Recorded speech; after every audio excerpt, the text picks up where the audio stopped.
Hey, Luke here with the Outdoor Boys YouTube channel. Today we're going to talk about survival skills or prepping. I'm going to give you some tips and tricks and talk to you about common pitfalls. And the only thing I can do is to drink my own pee. Now, first off, before we get started, I want to talk to you about the two motivations for getting into survivalist skills or prepping. One is entertainment and the other is more practical. Okay, and both reasons are equally valid, and most of us have a mixture of those two motivations. I love going out in the woods and learning how to rub sticks together and make fire. That's cool. Okay, but this video is going to focus on the practical side, and I'm going to give you tips for practical survival situations where your goal is actually to avoid being in a situation where your family is starving or in need. When people are getting into practical survival skills or practical emergency preparations, the biggest mistake they make is getting overly fixated on unlikely but very dramatic risks. We tend to ignore big risks that are common and focus on unusual risks that are more dramatic. And this is a mistake you should not make when you're getting into emergency preparation. Remember, surviving is not just something we do in the woods, and the risks that we face to our survival aren't just out in the woods. There's things that we face every day, and most of them aren't big and scary. They're dull and mundane and everyday. But those are the risks we should be preparing for the most. So let's go to the Center for Disease Control's website and look at some basic statistics about how people are dying here in the United States. In 2016, the top 10 causes of death were this. Number 1 was heart disease with 635,000 people. Number 2, cancer, 598,000 people. Accidents, number 3, 161 or 161,000 people. Chronic lower respiratory disease killed 154,000, stroke 142,000, Alzheimer's disease 116,000, diabetes 80,000, influenza and pneumonia 51,000, nephritis or nephrotic syndrome 50,000, and intentional self-harm or suicide was 45,000. What's not on this list? Homicide. Homicide didn't make the top 10 list of causes of death in the US in 2016. If you go to the FBI's website, 15,000 people died in 2016 from homicide. This means that in 2016 in the United States, you were 3 times more likely to kill yourself than to be killed by somebody else. This also means that you were 42 times more likely to die from heart disease than to be murdered. If avoiding an early death is actually your goal, then what you should be doing first is eating a healthy diet, getting regular exercise, avoiding tobacco and alcohol, and getting screened and examined regularly to try to detect cancers early. Eating your veggies is not as much fun as stockpiling AR-15s, but it's much more likely to save your life. So basically the point I'm trying to make is that you and your family should sit down and try to figure out what are the biggest threats, the biggest risks you're facing right now, and prepare for those emergencies first before you get too caught up in the big dramatic emergencies. And for me personally, that was financial emergencies. I've seen tons of people ruined financially by loss of job, by injuries or health issues, by downturns in the economy. And living paycheck to paycheck is a very precarious way to provide for your family.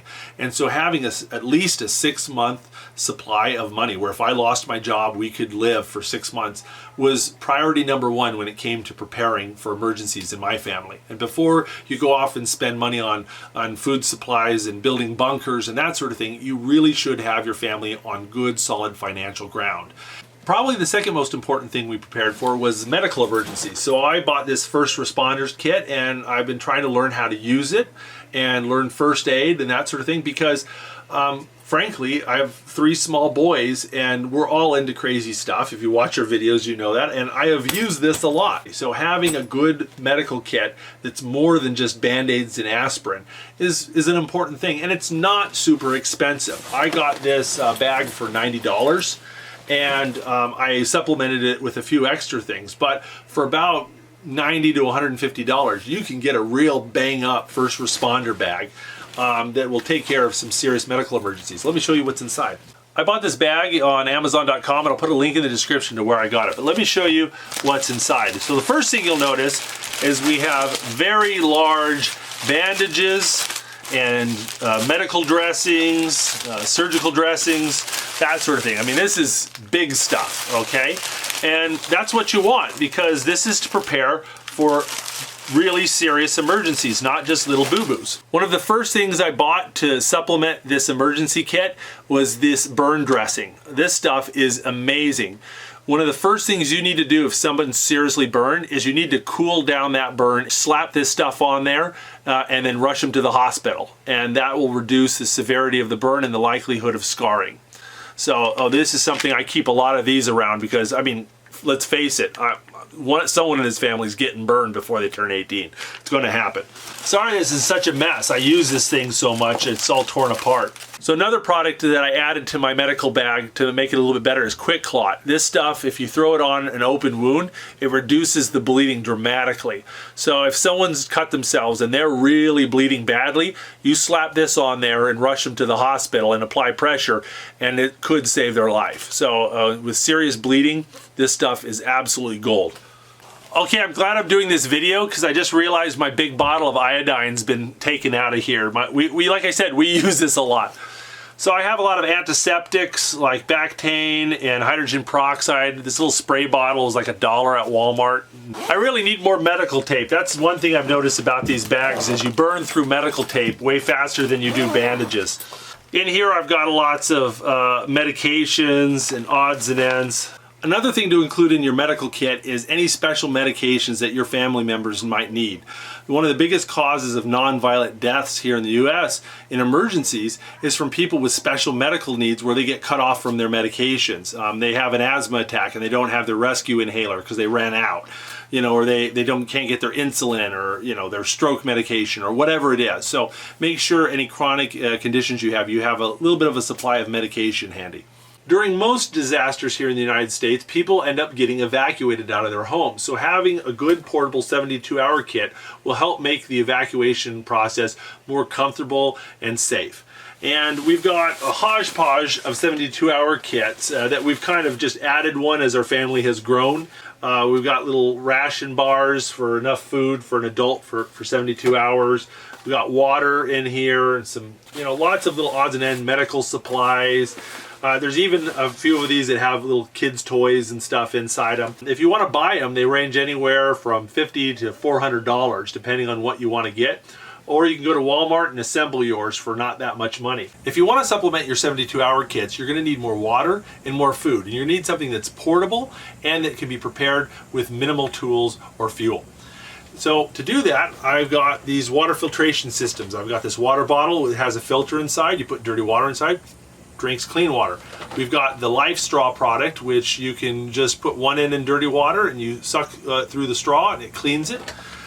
Or you've got more heavy-duty backpack filters like this one that can pump a larger quantity of water, which is good for families. When it comes to food that's portable and easy to prepare, there's two different options. One is ration bars. This is 3,600 calories right here. And they're in little portions and they last like 20 years. And you don't need any fuel, you don't need to cook them, you can just eat them on the go and it'll keep you going. And they don't taste that bad. We actually did a taste test video where I bought a bunch of the different brands and I got the two brands that we enjoyed the most. So our family of 5 can live 6 days eating nothing but these. Eating them every meal for a week would be quite tedious. So we also have these things, these Mountain House dehydrated meals. They have an extremely long shelf life that lasts years, and we enjoy them, so we use them camping as well. So we have a month worth of dehydrated food, and you've got breakfast and beef lasagna and chicken teriyaki, and we just have a little emergency prep stove with some butane fuel and stuff that you just grab these buckets and you're off. Having water is more important than having food in most emergency situations. So I've got this 35-gallon drum here, and then I've got these 6-gallon jerry cans that I picked up at Walmart. And I've got this hand pump back here to get the water out of the drum if I need. 35 gallons is a nice size because even though it's really heavy, I can physically lift this on my own. We also have an absolute ton of bottled water. Having a couple really sturdy fire safes is also very important. You can keep your titles to your car, your boat, and the deed to your house in here, birth certificates. Additionally, having a couple $1,000s cash available. Of course, you want all those things safe and protected. All right, say hi, Tommy. Hi. Okay, behind me and Tommy is our food storage. So you can see here we've got a lot of canned food. What do we got over there, Tommy? Juice box. Need lots of juice boxes if you have young kids. Can't survive a disaster without that. We got some rice and oil. We've got toiletries and soap and plastic forks and trash bags and things like that. Here you go, bud. Thank you. The nice thing about food storage is it doesn't really cost you anything. We're all going to use this food anyways. It's part of our normal food budget. The nice thing is we can buy stuff in bulk and save a little bit money and shop around and get stuff on sale. But as long as you don't throw it away, it doesn't cost you any extra money. You're just buying your food a little bit in advance and having a little bit of a stockpile of it. One of the really nice things to have in your food storage is a ton of garbage bags. Not only are they just really useful, but if your toilet doesn't work, you can lay this inside the toilet bowl and then just put down the seat and use your toilet normally. Then pick this up, take it out, and burn it in the backyard. And that's what a lot of people had to do up in Alaska during the 1960s earthquake. You may have noticed all these boxes stacked up here in the corner. These are full of number 10 cans, full of staples like freeze-dried raspberries, freeze-dried peas, flour, beans, sugar, wheat. Most of these were bought from the Church of Jesus Christ of Latter-day Saints. Me and my family were members of the LDS Church. And the church is really big on promoting independence and emergency preparedness and things like that. And they have these distribution centers where you can go and get stuff like this really cheap. It's like at cost. I'll make sure to put links in the description of various locations where you can buy this sort of thing, including the LDS Distribution Center. Another great way to supplement your 72-hour kit is just to have a go bag full of camping gear. This has a tent, bags, mats, pillows, and a stove with a little bit of butane and some matches. This is our basic camping gear. We use it all the time. When I want to go camping with my boys, I just grab this bag, throw it in the car, and we're ready to go. And it's enough for the whole family. Another fun little device is the Kettle. This is a wood-burning stove. It's great for heating and cooking, and it uses very little fuel. A handful of sticks will allow you to cook an entire meal off it. I did a video on this, and I'll put a link in the description. We've lived in our house 7 years, and we've had 3 major power outages. We have above ground power lines in our area, lots of trees, so whenever there's a big windstorm or ice storm, there's lots of people lose power, and it could take days for power to come back on. And while it's not necessarily a survival issue, it's a comfort issue. So we got this generator for less than $1,000, and we had a professional hook it up to the house so that when it turns on, it safely provides a limited amount of power to the house, enough to run the refrigerator, a space heater, some lights, some electronics, so we can watch movies and not have all of our food go bad. And it runs off of gasoline or propane, and we use propane because gasoline goes bad. All the ethanol makes it go bad after 6 months or so. So I can store a propane pretty much indefinitely on my property, and it'll always be good. And I don't need any permits to store it. If I have a big gasoline tank on my property, I need to get permits because it's an environmental hazard. Propane, you don't. And I can use these propane bottles to run a barbecue, to run the heater in my garage, to run cooking stuff. So it's really great. When it comes to self-defense, I don't have a lot of cool stuff to show you. I'm thankfully in a situation where I'm not worried about home invaders and things like that. But if you are in a situation where you feel that's necessary, make sure you get the proper training. There's a lot of great self-defense courses out there. Additionally, understand the laws, because the laws are tricky. In most places, self-defense is guilty until proven innocent, not innocent until proven guilty. It's what we refer to as an affirmative defense. And additionally, make sure you keep your firearms secured, out of the hands of children. There's a lot of great products on the market that allow you to have your firearms readily available but secure. But anyway, I hope you guys enjoyed this video and learned something new. If you want to see all of our survivalist emergency prep videos, check out our playlist. I'll put a link in the description, and we put out new videos every Saturday morning. So thanks for watching, guys. Have a great time, and don't forget to click subscribe. If you like this video, don't forget to check out the Outdoor Boys YouTube channel, where we have hundreds of videos just like this. And don't forget to click subscribe so you can see other great videos every Saturday morning. and hit that bell button so you'll get notifications. Thanks for watching.